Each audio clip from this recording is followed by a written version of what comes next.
ಸಂತು ಅಂತೇಳಿ, ಅವರು ಚಿತ್ರದುರ್ಗದವರು.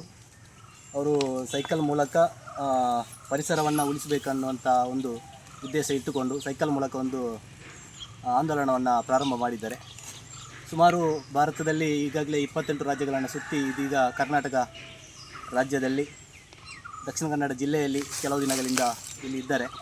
ಅವರು ನಮ್ಮ ಸುಳ್ಯ ತಾಲೂಕಿಗೆ ಬಂದಂಥ ಸಂದರ್ಭದಲ್ಲಿ ನಮ್ಮನ್ನು ಭೇಟಿಯಾಗಿ ಅವರೊಂದು ಇಲ್ಲಿ ಒಂದು ಸುಳ್ಯ ತಾಲೂಕಿನಲ್ಲಿ ಒಂದು ಶಾಲೆಯನ್ನು ನಮಗೆ ಮಾತಾಡಿಕೊಡಿ ಅಂತ ಹೇಳುವಾಗ ನಮ್ಮ ಊರಿನ ಶಾಲೆ ಆದಂಥ ಕಾಂತಮಂಗಲ ಶಾಲೆ, ಇಲ್ಲಿ ಮುಖ್ಯ ಗುರುಗಳು ಕೂಡ ಇದ್ದಾರೆ, ಅದೇ ರೀತಿ SDMC ಅಧ್ಯಕ್ಷರು ಕೂಡ ಇದ್ದಾರೆ, ಅದೇ ರೀತಿ ಶಾಲಾ ಶಿಕ್ಷಕಿ ಕೂಡ ಇದ್ದಾರೆ. ಅವ್ರ ಜೊತೆ ಎಲ್ಲ ಮಾತಾಡಿ ಈ ಶಾಲೆಯ ಸಹಕಾರವನ್ನು ಪಡೆದುಕೊಂಡು ಈ ಶಾಲೆಯಲ್ಲಿ ಒಂದು ಗಿಡವನ್ನು ನೆಡುವ ಮೂಲಕ ಅವರ ಆಂದೋಲನಕ್ಕೆ ನಾವು ಕೂಡ ಕೈ ಜೋಡಿಸ್ತಾ ಇದ್ದೇವೆ ಅಂತ ಮಾತನ್ನು ಈ ಸಂದರ್ಭದಲ್ಲಿ ಹೇಳುತ್ತಾ, ಇದೀಗ ಅವರಿಂದ ಇಲ್ಲಿ ಕಾಂತಮಂಗಲ ಶಾಲೆಯ ಆವರಣದಲ್ಲಿ ಒಂದು ಗಿಡ ನೆಡುವಂಥ ಒಂದು ಕಾರ್ಯಕ್ರಮವನ್ನು ಹಮ್ಮಿಕೊಳ್ತಿದ್ದಾರೆ. ಅವರಿಗೆ ನಮ್ಮೆಲ್ಲರ ಪರವಾಗಿ ಧನ್ಯವಾದಗಳನ್ನು ಈ ಸಂದರ್ಭದಲ್ಲಿ ಸಲ್ಲಿಸ್ತಿದ್ದೇನೆ.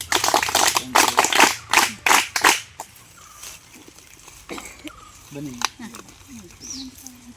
ಟೀಚರ್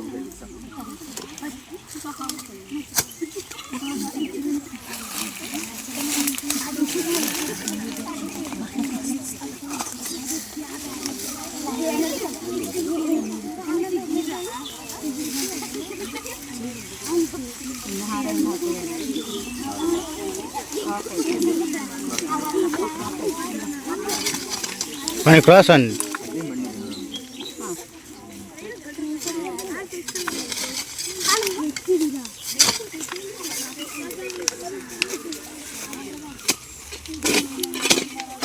ವಿಡಿಯೋ ಬಂದ್ ಮಾಡಬೇಕಾ?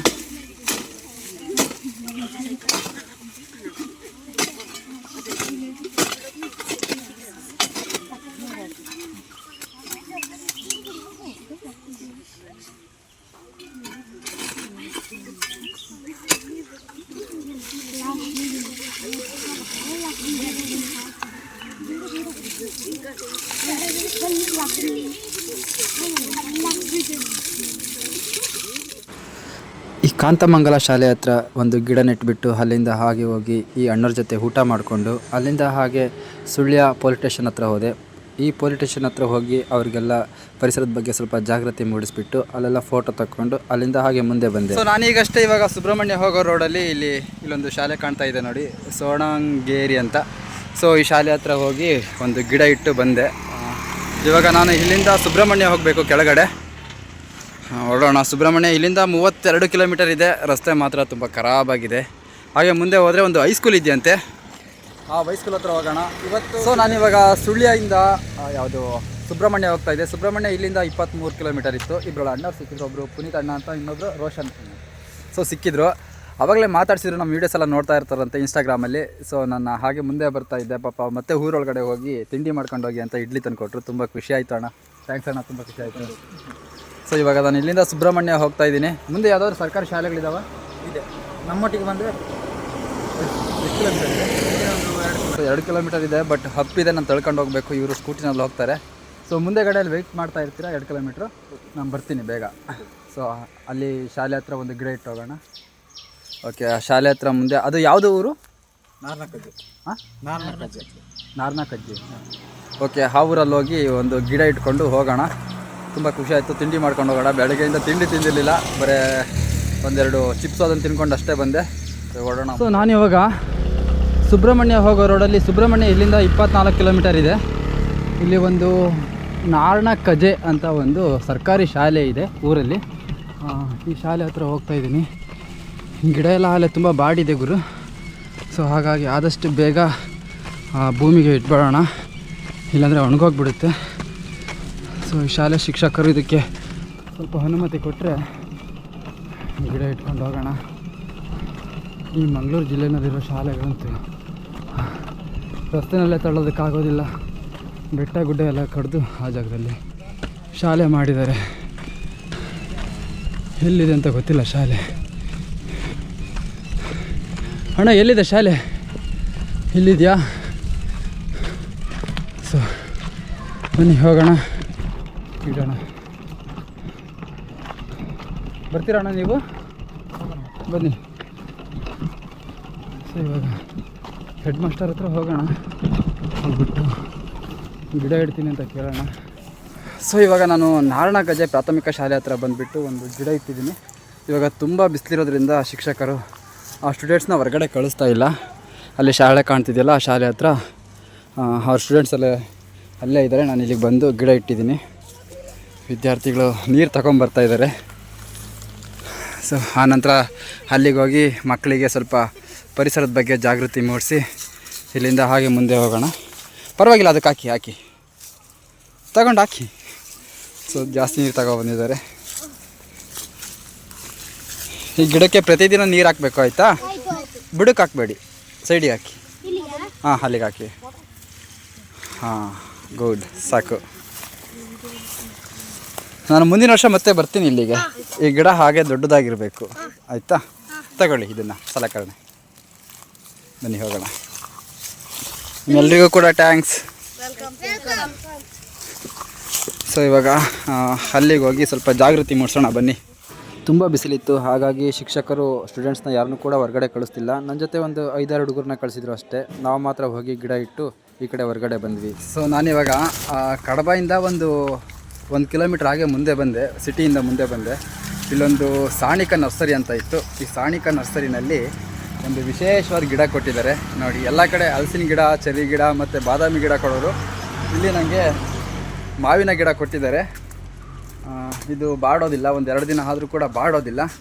ಹಾಗಾಗಿ ಇವಾಗ ತಗೊಂಡೋಗಿ ಅಲ್ಲಿ ಹಲಸಿನ ಗಿಡ ಮತ್ತು ಸೀಬೆ ಗಿಡ ಇದೆ. ಇವಾಗ ಮಾವಿನ ಗಿಡ ತಗೊಂಡೋಗಿ ಶಾಲೆ ಹತ್ರ ಇಟ್ಕೊಂಡು ಹೋಗೋಣ. ತುಂಬ ಖುಷಿ ಆಯಿತು. ಕೇಳಿದ ತಕ್ಷಣ ಇಲ್ಲ ಅಂತ ಹೇಳಿಲ್ಲ, ಒಳ್ಳೆ ಕೆಲಸ ಮಾಡ್ತಿದ್ದೀರಾ ಮಾಡಿ ಅಂತೇಳಿ ಗಿಡ ಕೊಟ್ಟರು. ನೋಡ್ತಾ ಇರ್ಬೋದು ಇಲ್ಲಿ ಸೀಬೆ ಗಿಡ ಮತ್ತು ಹಲಸಿನ ಗಿಡ ಇದೆ. ಇವಾಗ ಇಲ್ಲಿ ಮಾವಿನ ಗಿಡ ಕೊಟ್ಟಿದ್ದಾರೆ. ಥ್ಯಾಂಕ್ ಯು ಸರ್, ತುಂಬ ಖುಷಿ ಆಯಿತು. ಸೊ ನಾನಿವಾಗ ಕಡಬದಿಂದ ಉಪ್ಪಿನ ಅಂಗಡಿ ಕಡೆ ಹೋಗ್ತಾ ಇದ್ದೆ. ಇಲ್ಲಿ ಕಡಬ ಮುಂದೆ ಒಂದು ಟೀ ಶಾಪ್ ಕಾಣ್ತು. ಇಲ್ಲಿ ನಾನು ಜ್ಯೂಸ್ ಕುಡಿಯೋಣ ಅಂತ ನಿಲ್ಲಿಸಿದೆ. ಮಂಗಳೂರು ಸ್ಪೆಷಲ್ ಜ್ಯೂಸ್ ಇದು. ಇಲ್ಲಿ ನೋಡ್ತಾ ಇರ್ಬೋದು, ಮಡಿಕೆನಲ್ಲಿ ಕೊಟ್ಟಿರೋ ಮಸಾಲ ಜ್ಯೂಸ್ ಇದು.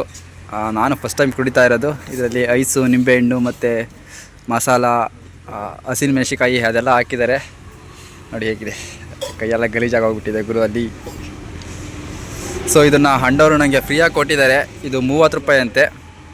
ಟೇಸ್ಟ್ ಮಾಡೋಣ, ಹೇಗಿರುತ್ತೆ ನೋಡೋಣ. ಹಾಂದಿವೆ ರೋಡಲ್ಲಿ ಹಾಗೆ ಬರ್ತಾ ಇರಬೇಕಾದ್ರೆ ಇಬ್ಬರು ಹುಡುಗರು ಸಿಕ್ಕಿದ್ರಲ್ಲ, ಪುನೀತ್ ಬ್ರೋ ಮತ್ತು ಇನ್ನೊಬ್ಬರು, ಅವ್ರ ಹೆಸರು ಗೊತ್ತಿಲ್ಲ. ಸೊ ಅವ್ರು ಬರಬೇಕಾದ್ರೆ ನನಗೆ ತಿಂಡಿ ಕೊಡಿಸಿದ್ರು. ಟೈಮ್ ನೋಡಿ, ಇವಾಗ ಮಧ್ಯಾಹ್ನ 1:47 ಆಗಿದೆ. ಇವಾಗ ತಿಂಡಿ ತಿಂತಾಯಿದ್ದೀನಿ.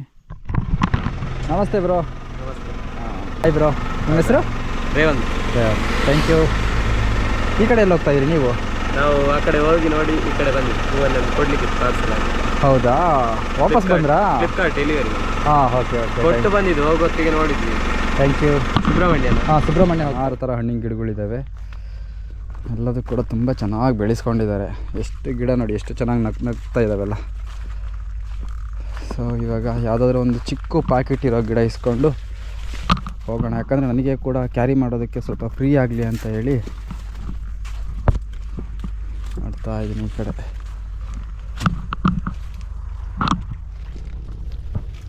ಸೊ ನನ್ನ ಸೈಕಲ್ ಟ್ರಾವೆಲ್ನಲ್ಲಿ ಸೆಕೆಂಡ್ ಟೈಮ್ ನಾನು ಇವಾಗ ಹಲಸಿನ ಗಿಡ ಇಡ್ತಾ ಇರೋದು. ಒಂದು ಬಂಟ್ವಾಳದಲ್ಲಿಟ್ಟೆ, ಇವಾಗ ಹಲಸಿನ ಗಿಡ ಇದು ಇಡ್ತಾ ಇದ್ದೀನಿ. ಇನ್ನೊಂದು ಯಾವುದಾದ್ರೂ ಇದೆಯಣ್ಣ? ಹಲಸಿನ ಗಿಡ ಬಿಟ್ಟು ಬೇರೆದು. ಸೊ ನೀರು ಹಾಕಿದಾರಲ್ವ, ಸೊ ಹಾಗಾಗಿ ಸ್ವಲ್ಪ ಬೇರೆಲ್ಲ ಸ್ಮೂತ್ ಇದೆ. ಹಾಂ, ಅದು ಸೀಬೆ ಹಣ್ಣಲ್ವಾ? ಹಾಂ, ಓಕೆ, ಅದೇ ಕೊಡಿ.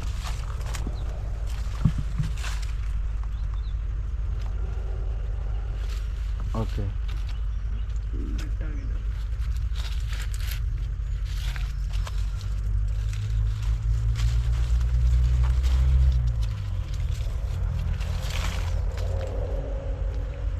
ಅಣ್ಣ, ಇದು ಕಸಿ ಗಿಡನ ಇದು?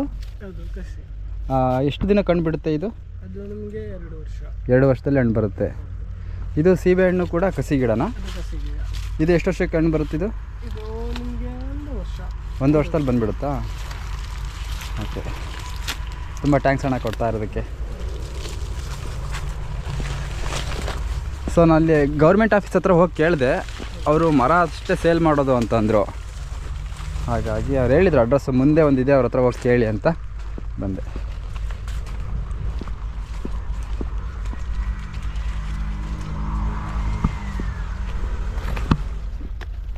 ಎಷ್ಟು ವರ್ಷ ಆಯ್ತಣ್ಣ ಈ ನರ್ಸರಿ ಶುರು ಮಾಡಿ? ನರ್ಸರಿ ಇದು ನಮ್ಮದು ಫಸ್ಟ್ ಅಲ್ಲಿಗೆ ಇತ್ತು, ಇವತ್ತು ಇಲ್ಲಿ ಶಿಫ್ಟ್ ಮಾಡಿ 2 ವರ್ಷ ಆಯಿತು. ಓಕೆ. ಬಿಸ್ನೆಸ್ ಎಲ್ಲ ಚೆನ್ನಾಗಿ ಆಗುತ್ತಾ? ಮಳೆಗಾಲದಲ್ಲಿ ತುಂಬ ತೊಗೊಂಡೋಗ್ತಾರಲ್ವಾ? ಸೀಸನ್ ಮಳೆಗಾಲ ಬಂದು ಹೌದೌದು. ಹ್ಞೂ. ಜಸ್ಟ್ ಸ್ಟಾಕ್ ಇಡಲಿಕ್ಕೆ ಹಾಂ. ಕವರ್ ಹಾಕಿ ಮಾಡ್ತಿದ್ದಲ್ಲ. ಕವರ್ ಇದೆಯಾ? ಕವರ್ ಏನು ಬೇಡ ಬಿಡಿ, ನನ್ನ ಬ್ಯಾಗ್ ಇದೆ, ಬ್ಯಾಗಲ್ಲಿ ಹಾಕ್ಕೊಳ್ತೀನಿ. ಓಕೆ, ಥ್ಯಾಂಕ್ಸ್ ಅಣ್ಣ, ತುಂಬ ಖುಷಿ ಆಯಿತು. ಸೊ ನಾನಿವಾಗ ಸುಬ್ರಹ್ಮಣ್ಯದಿಂದ ಮೂಡುಬಿದ್ರೆ ಹೋಗ್ತಾ ಇದ್ದೆ. ಮೂಡುಬಿದ್ರೆಗೆ ಹೋಗೋ ರೋಡಲ್ಲಿ ಒಂದು ವೇಣೂರು ಅಂತ ಸಿಕ್ತು. ಈ ವೇಣೂರಲ್ಲಿ ಒಂದು ಶಾಲೆ ಇದೆ. ಈ ಶಾಲೆ ಹತ್ರ ಹೋಗಿ ಅವ್ರ ಹತ್ರ ಕೇಳೋಣ ಗಿಡ ಇಡ್ತೀನಂತ. ಸೊ ಇವತ್ತು ಸಾಟರ್ಡೆ ಆಗಿರೋದ್ರಿಂದ ಇವಾಗ ಶಾಲೆ ಬಿಡುತ್ತೆ, ಆದಷ್ಟು ಬೇಗ ಹೋಗಿ ಕೇಳಿ ಒಂದು ಗಿಡ ಇಟ್ಟು ಇಲ್ಲಿ ಹೋಗೋಣ. ಅವ್ರು ಪರ್ಮಿಷನ್ ತಗೊಳ್ಳೋಣ, ಇನ್ನೂ ಏನು ಹೇಳ್ತಾರೋ ಗೊತ್ತಿಲ್ಲ. ಸೊ ಗೇಟ್ ಬೇರೆ ಕ್ಲೋಸ್ ಮಾಡಿದ್ದಾರೆ, ಕೇಳೋಣ ಬನ್ನಿ ಏನು ಹೇಳ್ತಾರೆ. ಸೊ ಒಳಗಡೆ ಬರೋದಕ್ಕೆ ಮತ್ತು ಗಿಡ ಇಡೋದಕ್ಕೆ ಇಲ್ಲಿ ಹೆಡ್ ಮಾಸ್ಟರ್ ಏನೋ ಪರ್ಮಿಷನ್ ಕೊಟ್ಟರು. ಎಲ್ಲ ಸ್ಟೂಡೆಂಟ್ಸ್ನೂ ಕಳಿಸೋದಿಲ್ಲ, 5th ಮತ್ತು 6th ಇವ್ರನ್ನ ಮಾತ್ರ ಕಳಿಸ್ತೀವಿ ಅಂತ ಹೇಳಿದರು. ಸರಿ ಆಯಿತು ಅಂತ ಹೇಳಿದೆ. ಸೊ ಇವಾಗ ವಿದ್ಯಾರ್ಥಿನಿಯರೆಲ್ಲ ಬರ್ತಾರೆ, ಅವ್ರ ಜೊತೆ ಒಂದು ಗಿಡ ನೆಟ್ಟು ಸ್ವಲ್ಪ ಪರಿಸರದ ಬಗ್ಗೆ ಜಾಗೃತಿ ಮೂಡಿಸಿ ಹೋಗೋಣ. ಸೊ ಶಿಕ್ಷಕರು ಇವಾಗ ಒಂದು ಜಾಗ ತೋರಿಸ್ತಿದ್ದಾರೆ ಗಿಡ ಇಡೋದಕ್ಕೆ. ಮಕ್ಕಳು ಕೂಡ ಆಲೆ ಗುಂಡಿ ತೆಗಿತಾ ಇದ್ದಾರೆ. ಸ್ವಲ್ಪ ಹುಷಾರು, ಎಲ್ಲ ನೋಡ್ತಾ ಇರ್ಬೋದು.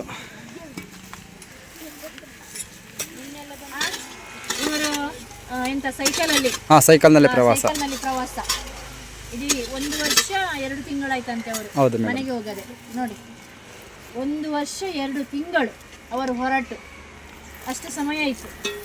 ಹಾಗೆ ಹೋಗ್ತಾ ಹೋಗ್ತಾ ಅವರಿಗೆ ಎಲ್ಲಿ ಶಾಲೆ ಕಾಣ್ತದೆ ಆ ಶಾಲೆಗಳಿಗೆಲ್ಲ ಅವರು ಭೇಟಿ ಕೊಟ್ಟು ಹಣ್ಣಿನ ಗಿಡಗಳನ್ನು ನಡೆಸಿ ಒಂದು ಪರಿಸರದ ಬಗ್ಗೆ ಸ್ವಲ್ಪ ಜಾಗೃತಿ, ಪರಿಸರದ ಬಗ್ಗೆ ಅವರು ಸ್ವಲ್ಪ ಮಾಹಿತಿಯನ್ನು ನೀಡ್ತಾ ಇದ್ದಾರೆ. ಕೇಳಿತಾ? ಈಗ ಅವರು ಮಾವಿನ ಗಿಡ ನೋಡಿ ಇದಾಗಿದೆ, ಎಂತ ಹೂ ಬಿಟ್ಟಿದೆ ಕಾಣ್ತದ? ಈ ಸಲವೇ ಹಣ್ಣಾಗ್ತದೆ ಅಲ್ವಾ?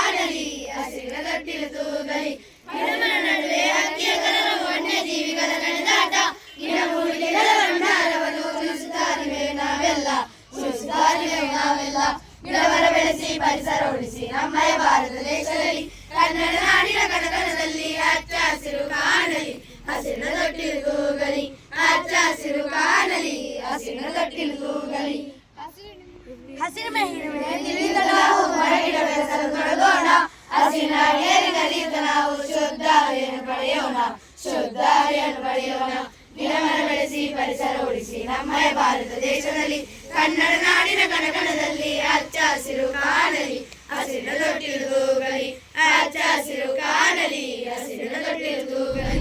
ಸೊ ಈಗಷ್ಟೇ ಒಂದು ಶಾಲೆ ಹತ್ರ ಗಿಡ ನೆಟ್ಟು ಇಲ್ಲಿಂದ ಮೂಡುಬಿದ್ರೆ ಕಡೆ ಹೋಗ್ತಾ ಇದ್ದೀನಿ. ಮೂಡುಬಿದ್ರೆ ಇಲ್ಲಿಂದ ಒಂದು 12 ಕಿಲೋಮೀಟರ್ ಇದೆ ಅಷ್ಟೇ. ತುಂಬ ಬಿಸಿಲಿದೆ, ರೋಡು ಕೂಡ ತುಂಬ ಕಡಿದಾಗಿದೆ. ತುಳ್ಕೊಂಡು ಹೋಗ್ತಾ ಇದ್ದೀನಿ ಸುಧಾರಿಸ್ಕೊಂಡು. ಅಪರೂಪಕ್ಕೆ ಈ ಕಡೆ ಭತ್ತ ಬೆಳೆದು ಬಿಟ್ಟಿದ್ದಾರೆ ನೋಡಿ, ಭಾಳ ಖುಷಿ ಆಯಿತು. ನೋಡಿ ಇಲ್ಲೂ ಕೂಡ ಅಲ್ಲಿಲ್ಲೊಂದು ಶಾಲಾ ವಠಾರ ಅಂತ ಇದೆ. ಈ ಕಡೆ ತುಂಬ ಶಾಲೆಗಳು ಸಿಗ್ತವೆ. ಪ್ರಾಥಮಿಕ ಶಾಲೆಗಳಂತೂ 2 ಕಿಲೋಮೀಟರ್ಗೆ ಒಂದು ಶಾಲೆಗಳಿದ್ದೇ ಇರ್ತವೆ ಈ ಮಲೆನಾಡು ಕಡೆ. ಸೊ ನಾನಿವಾಗ ಮೂಡುಬಿದ್ರೆ ಕಡೆ ಹೋಗ್ತಾ ಇದ್ದೆ. ಮೂಡುಬಿದ್ರೆ ಇಲ್ಲಿಂದ ಒಂದು 5 ಕಿಲೋಮೀಟರ್ ಅಷ್ಟೇ ಇದೆ. ಇಲ್ಲೊಂದು ಶಾಲೆ ಕಾಣ್ತು, ಕಲ್ಲಬೆಟ್ಟು ಶಾಲೆ ಅಂತ. ಇಲ್ಲೊಂದು ಸರ್ಕಾರಿ ಶಾಲೆ ಇದೆ ನೋಡಿ. ಈ ಶಾಲೆ ಹತ್ರ ಬಂದೆ ಇಲ್ಲೊಂದು ಗಿಡ ಇಡೋಣ ಅಂತ. ಇಲ್ಲಿ HM ಸರ್ ಹತ್ರ ಪರ್ಮಿಷನ್ ತೊಗೊಂಡು ನೋಡಿ ಅವರು ಅಲ್ಲಿ ಸ್ಟೂಡೆಂಟ್ಸ್ ಎಲ್ಲ ಗುಂಡಿ ತೆಗೆಯೋದಕ್ಕೆ ಹೋಗ್ತಾ ಇದ್ದಾರೆ. ಇಲ್ಲಿ ಇವಾಗ ಒಂದು ಸೀಬೆ ಗಿಡ ಇಟ್ಬಿಟ್ಟು, ಇದು ಗಾವ ಗಿಡ ಇದೆಯಲ್ಲ, ಈ ಗಾವ ಗಿಡ ಇಟ್ಬಿಟ್ಟು ಶಾಲೆ ಹತ್ರ ಹೊರಡೋಣ ಬನ್ನಿ. ಅದು ಗಿಡ ಇಡೋಕೆ ಹೋಗೋಣ ಇವಾಗ. ಟೀಚರ್ ನಾವು ಪಾಸಾಗಿ ಹೋಗ್ತೇವೆ ಅಂತ ಹೇಳಲಿಕ್ಕಿಲ್ಲ ಅಲ್ವಾ? ನಿಮ್ಮ ತಮ್ಮ ತಂಗಿ ಎಲ್ಲ ಬಂದವರೆಲ್ಲ ತಿಂದುಕೊಂಡು ಇರ್ತಾರೆ ಅಲ್ವಾ? ಜೊತೆಗೆ ನಾವು ಕೂಡ ಮನೆಗಳಲ್ಲಿ ಗಿಡ ಮರಗಳನ್ನು ಸಂರಕ್ಷಣೆ ಮಾಡಬೇಕು. ನಮ್ಮ ಇಕೋ ಕ್ಲಬ್ ಅದಕ್ಕೆ ಇರೋದಲ್ಲ. ಇಕೋ ಕ್ಲಬ್ಬಿನಲ್ಲಿ ಕೂಡ ಗಿಡ ಮರಗಳನ್ನು ಬೆಳೆಸುವಂಥ ಒಂದು ಉದ್ದೇಶ, ಇಡೀ ಭೂಮಿಯನ್ನು ಹಸಿರು ಮಾಡುವಂಥದ್ದು. ಆ ಉದ್ದೇಶದಿಂದ ಪಾಪ ಅವರು ಅಲ್ಲಿಂದ ಬಂದಿದ್ದಾರೆ. ಅವರಿಗೆ ನಮ್ಮ ಶಾಲೆಯ ಪರವಾಗಿ ಕೂಡ ಧನ್ಯವಾದಗಳನ್ನು ಹೇಳ್ತಾರೆ. Thank you. ಈಗ ಅವರೊಂದು ಗಿಡವನ್ನು ನೆಡ್ತಾರೆ ಚಿತ್ರದುರ್ಗದಲ್ಲಿ. ಯಾವ ಊರು ಗೊತ್ತಾ ಚಿತ್ರದುರ್ಗ? ಯಾರ್ದು ಇವರದು ಮೊದಲು ಯಾರಿದ್ರು ಚಿತ್ರದುರ್ಗವನ್ನು ಆಳಿದವರು ಯಾರು? ಚಿತ್ರದುರ್ಗದ ನಾಯಕರು ನಾಯಕರು ಯಾರು? ಹಾ, ಒನಕೆ ಓಬವ್ವನೊಂದು ಹೆಸರು ಬಂತು ಅಲ್ವಾ? ಮದಕರಿ ನಾಯಕ ಅಲ್ವಾ?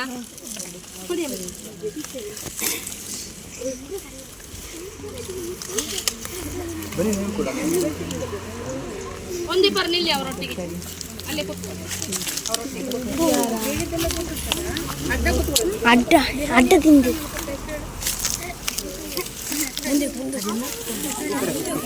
ನಿಮ್ಮ ಮುಖ ಈಚೆ ನನ್ನನ್ನು ಸಹ ನೋಡಿ ಒಂಚೂರು.